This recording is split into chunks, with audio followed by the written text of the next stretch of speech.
What's going on, everybody? It's Q from Retro Q Gaming, and just a quick little video because I want to talk about something that many people are going on and calling the industry's worst kept secret, but frankly is just completely annoying the crap out of me because every single day, no matter where I go, I can't help but see the same news over what is essentially nothing. There is a little bit more credence added to it lately, but it's still the same thing over and over and over and over. And that's one of the things that really annoys me. So, Resident Evil 3 Remake. Now, we all know that this was basically an absolute given after the massive success of Resident Evil 2 Remake. We knew that Resident Evil 3 Remake was going to happen. Now, there have been several updates and several leaked screenshots, including a PlayStation Network page actually going live for the entire thing. It didn't include a release date or anything like that, but you get the point. It's more credible because there's now a proper tangible listing for it. But that's not what I'm talking about in this video.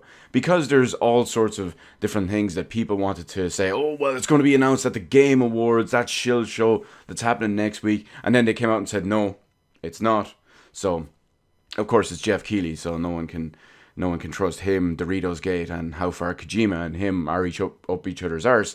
But what is kind of interesting is that Sony have announced a state of play. Now, typically the Sony state of plays are pretty poor in what they do. They're like maybe 20-minute Nintendo Direct wannabe presentations. However, unlike the Nintendo Direct stuff, which just usually considers, maybe one or two of their upcoming first-party titles and nothing but late ports, but the Sony one basically just put in third-party games and what are essentially just going to be crappy, low-budget first party games, or well, just indie games or VR or something like that. It's kind of really weird in that regard. But in typical fashion, in the previous one, they actually had a 20-minute video with maybe a 1-minute segment of The Last of Us Part 2, including a release date, which was of course delayed beyond that release date. So what everyone is expecting after this new PlayStation State of Play was announced for December 10th at 2 p.m. GMT. But interestingly enough, at the same time, or within several minutes at least, the PlayStation Network page for Resident Evil 3 Remake had been updated within several minutes of that PlayStation announcement. The PlayStation State of Play announcement, that is.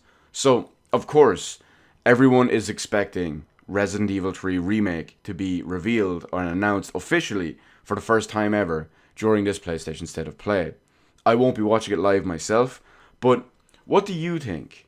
Do you think that they're finally going to come out and announce it and reveal it at this PlayStation State of Play? Will this be their big hurrah for the end of 2019? When do you think it will launch as well? Do you think it's going to launch early next year? Do you think it's going to launch middle of next year? Do you think it's even going to launch at the end of next year and come out on Xbox One, PS4, Xbox 2.4, PS5 and PC simultaneously? Of course, the Switch would never get a game like this. Why would it? It's a modern game. But anyway, you see my point. What do you think? Do you think they're going to cash in and release it early as soon as possible? Maybe have it released at the start of next year, maybe February or so, just like Resident Evil 2 Remake did. And then going forward, maybe 8 months later or whenever it is down the line, they can release a PS5 and Xbox 2.4 remaster that, of course, won't look or play as good as the glorious PC version. But what do you think anyway? Do you think we will finally see the release date for this? Do you think we'll finally see it be revealed for this? During this, I should say. And when do you think it will be revealed, and on how many different platforms? Of course, will you be watching the State of Play as well? Let me know all of that good stuff in the comments section below. Hit the appropriate button to let me know I did on the video, and while you're at it, why not head on over and hit the subscribe button and even ring the little notification bell. Granted, getting a notification from YouTube in current year about a new video upload or live stream or whatever is a whole other story. But hey, at least you can say you tried, am I right? As always, thank you so much for watching. I will see you in the rest of the videos in my channel.